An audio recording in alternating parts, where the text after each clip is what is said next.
Hello everybody! Happy Art Day! Welcome to Freakin' Art. I'm Anastasia and I'm so excited you decided to join me to make some art today. Well, spring's right around the corner. That's right, the official first day of spring is coming up. So to celebrate that, I thought we would make a really fun mixed media flower collage today. Now, mixed media is when you use more than one material to make your artwork.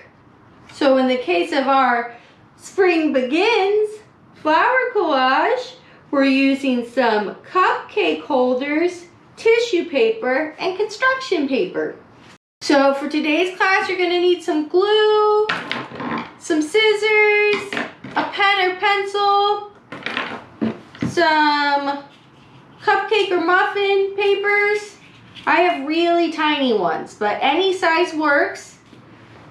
And then we're going to need some different kind of color paper. If you got it, tissue paper, otherwise whatever you have. Just be sure that the circle you pick out, I got this cool little glass ball bead thing, is about the same size of the inside of your cupcake paper. In my case, it's very tiny. A quarter probably would have worked too. Okay, so before we make our really fun spring collage, let's do a little breathing and stretch so we can be really focused and ready to make our artwork. Are you ready? Okay, everybody breathe in and breathe out. It always feels so good. Let's do that one more time. Let's breathe in and breathe out. Okay, let's roll our shoulders back. And can you roll them forward? And now let's interlace our fingers and stretch out those fingers and hands and arms.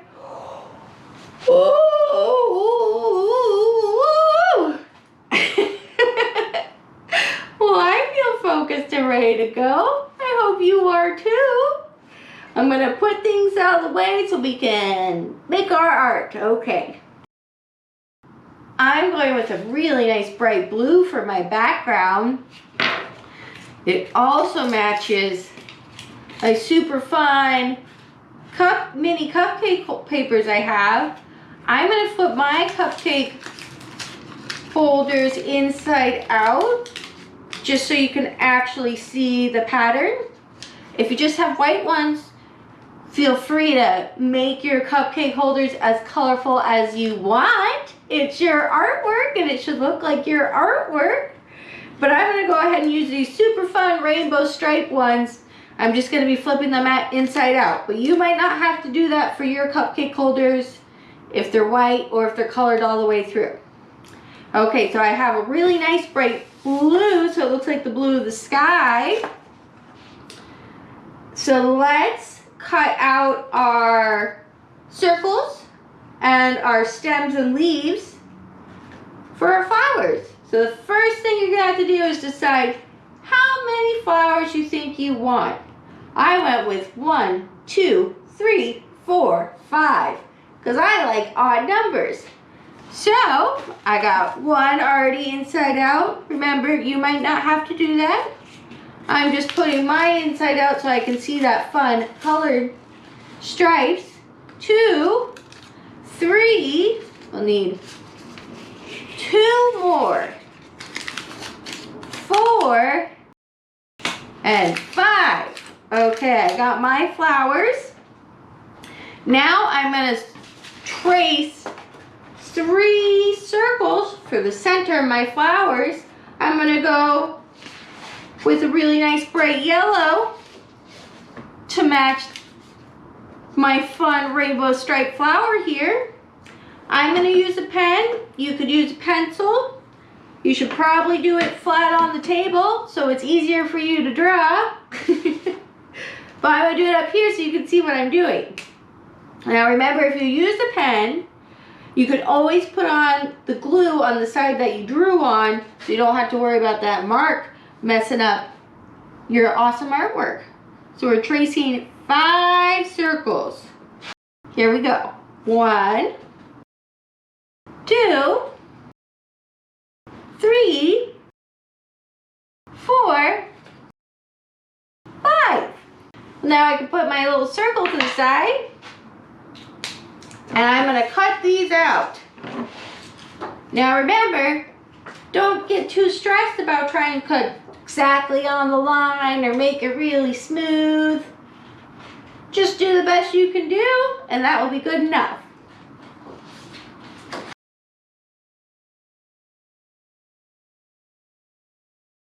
Okay, I got all 5 of my circles.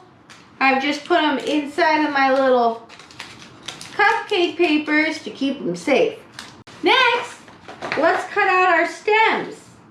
Now for that, you just need to cut out a line. So let's cut out 5 lines. It doesn't matter how short or tall they are, artist choice. You can draw it first if you want, or you could just cut it freehand. I'm going to cut it freehand.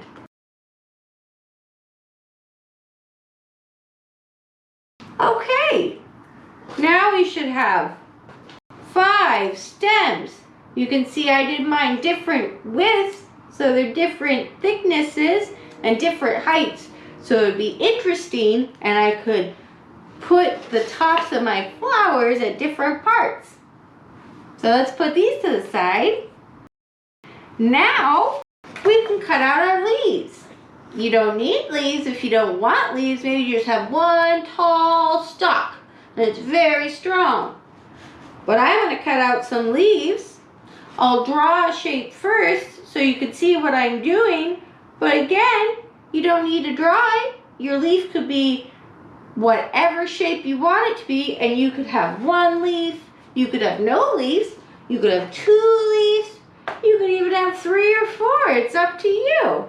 But I'll probably just cut out a couple here so I have a variation of how many leaves each flower has.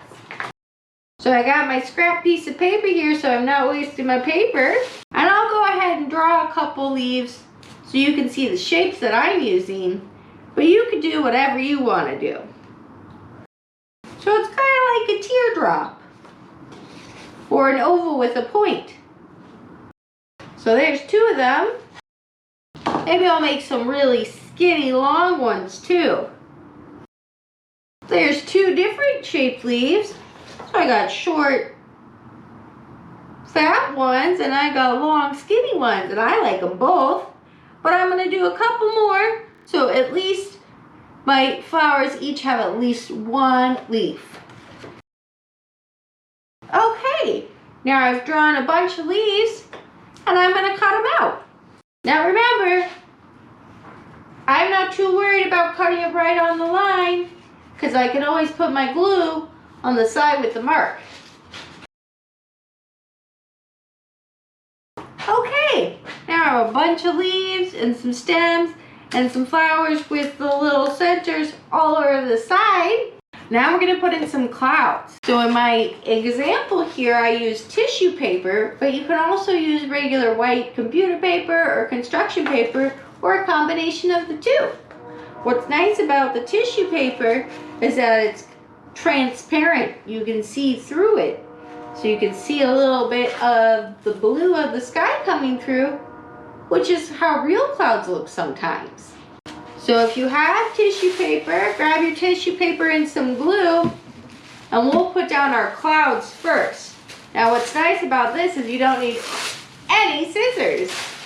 You can tear as much or as little as you want, and you can even layer them up. I'll get another couple cloud pieces here. Now clouds are organic shapes, not like a square or a circle that has a smooth, regular shape that's geometric. Organic shapes are things you see in nature. So I'm going to go ahead and tear off anything that looks like it's too straight. That way my clouds look more natural. Now you can put glue on your paper or you can put it on your tissue paper. You don't need too much. I'm going to go ahead and put a little bit down on the background.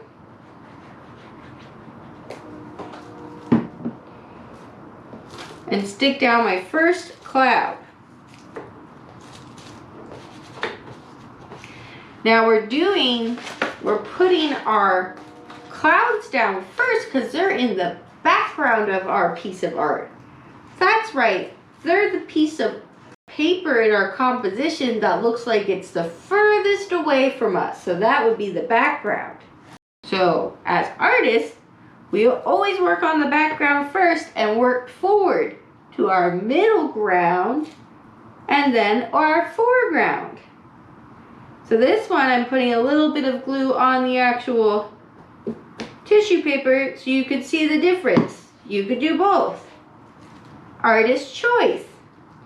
Now you could put your clouds all over the place. You could just have one. You could have no clouds.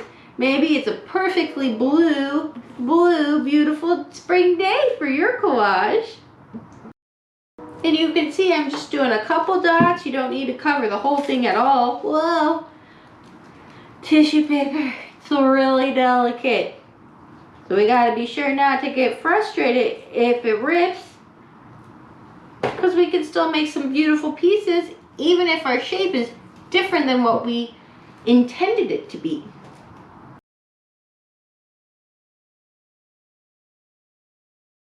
Well, my spring day is looking a little bit cloudy, but that's okay. I love the clouds in the sky and all the different shapes they make and all the different colors.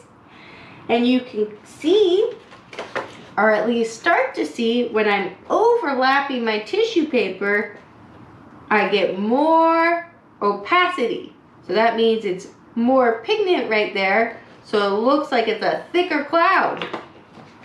So now let's put in our middle ground, which in this piece is going to be our stems and our leaves. Now if you wanted to, you could put a little green strip of paper all the way at the bottom so it looks like grass.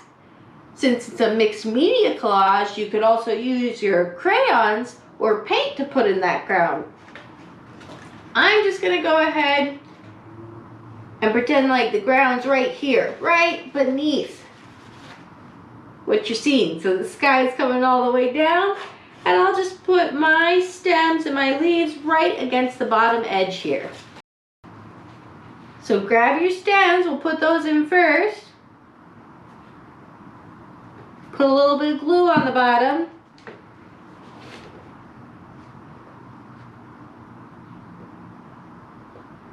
And decide where you want them to go.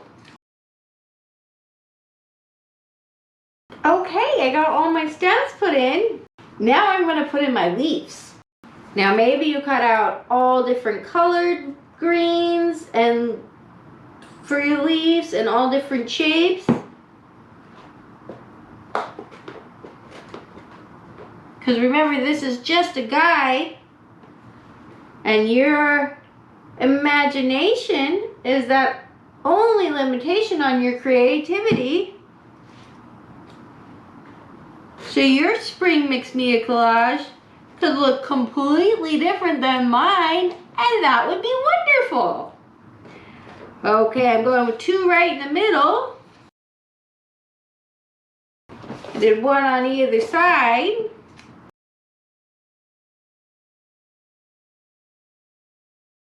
And you can see I've been putting the glue on the back side of my paper where I drew, so I'm hiding those black marks.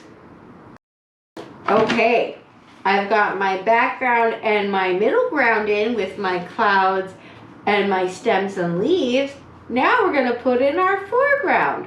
So this is where our cupcake papers come into play. Just put a little bit of glue on the back and put them right on top or over your stems.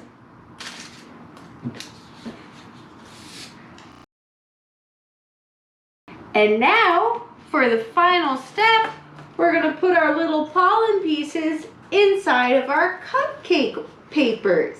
So take those circles that you traced and cut out and put a little bit of glue on the back side and just pop them right down.